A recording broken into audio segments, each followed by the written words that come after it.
Hello, today we're going to discuss the permanent conflict of America's foreign policy without an endgame. Now, America's foreign policy today is defined less clear objectives than by momentum. Conflicts persist not because leaders have chosen them deliberately, but because exciting them appears riskier than sustaining them. Over time, this has produced a posture of permanent engagement, military, economic, and diplomatic, without clearly articulating an end state. The United States remains deeply involved across the globe, yet increasingly uncertain about what success actually looks like. For the most part, the 20th century American foreign policy was anchored by indefinable goals. Containment during the Cold War, deterrence through alliance, and post war reconstruction provided strategic clarity even amid disagreement. Today, that clarity is eroded. Interventions are justified in preventing instability. Uh, the instability rather than achieving the resolution. Presence is equated with leadership, and absence is treated as a retreat, regardless of the context or the cost. The war in Ukraine illustrates this tension. The U.S. involvement is framed as defining sovereignty and deterring the aggression legitimate objectives, but long term strategy remains ambitious. And the goal territorial restoration, regime change, negotiated settlement, or indefinite support. As the absence of a defined endpoint does not weaken commitment, it weakens the accountability. When objectives are open ended, metrics are success become flexible, and the public is asked to support the effort without understanding the duration of how long it'll take. China presents a different but equally complex challenge. Americans' policy oscillates between competition and containment, cooperation and confrontation. The economic interdependence complicates strategic rivalry, while military signaling raises the risk of escalation. Now, as the focus often rests on the deterrence, particularly around Taiwan, but deterrence without diplomatic off ramps becomes battle. A strategy that assumes rational restraint indefinitely is not a strategy, it is a gamble. In the Middle East, engagement persists through inertia. Troops deployment, aids packages, and security guarantees remain in place long after their original rationale has faded. The region's internal dynamics have changed, yet the policy frameworks have not kept the pace.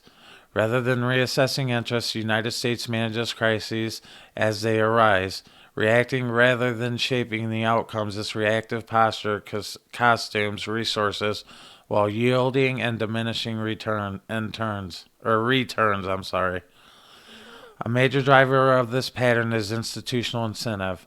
The national security apparatus is designed to manage risks, not redefine the missions.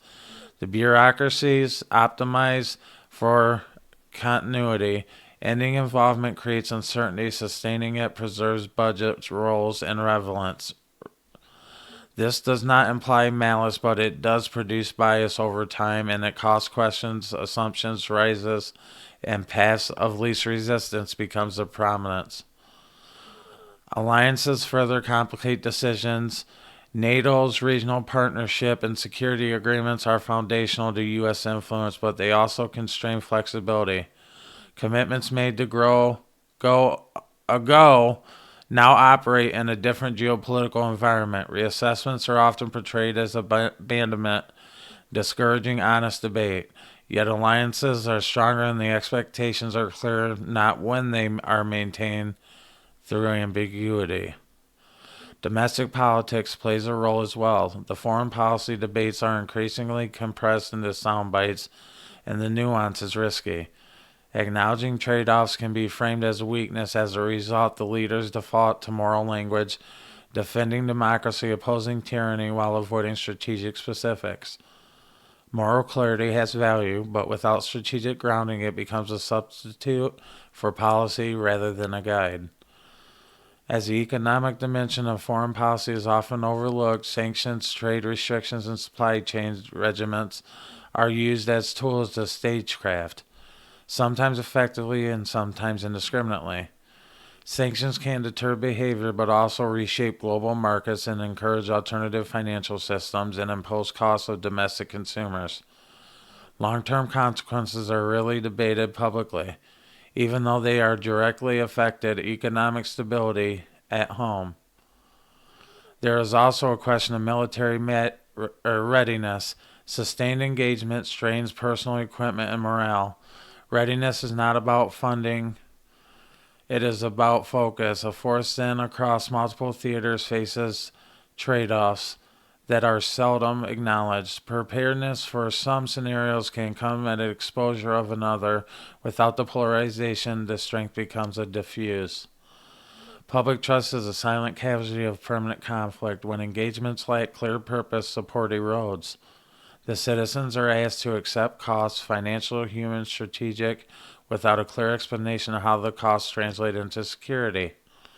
Over time, the skepticism grows not toward individual missions, but toward a foreign policy establishment itself.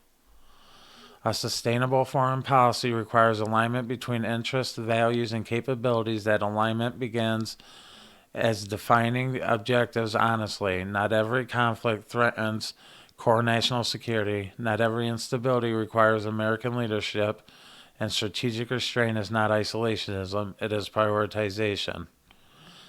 Now, diplomacy must regain status as a primary tool, not a fallback. Diplomacy does not mean concessions, it means engagement with the clear boundaries and incentives of ramps, reduce the risk of miscalculations, and the dialogue does not guarantee peace, but silence increases the risk of escalation. As Congress also bears responsibility, authorization for the use of force have outlined their original context, granting broad discretion without regular review. Oversight has become episodic rather than systematic. Reclaiming constitutional roles would force clearer debates about scope, cost, and duration. As the United States remains a global power, but power without direction dissipates. Leadership is not measured by how many places a nation is involved, but by whether its involvement produces stability and alignment in its interests. Endless engagement is not strength, it is a drift. Now, reorienting foreign policy will require political courage, and it will require leaders willing to say no as a readiness commitment and to explain limits without fear of backlash. It will require the public's engagement seriously with complexity rather than slogans. America does not need to withdraw from the world. It needs to re-enter it with strategy instead of habit. Permanent conflict is not infightable. It is a choice made by default when alternatives are not articulated. This is the Unfiltered Political Lens podcast. Foreign policy should have an endgame. Without one, power becomes obligation, and obligation without strategy becomes decline. Thanks once again for watching, and until next time, we'll talk to you later.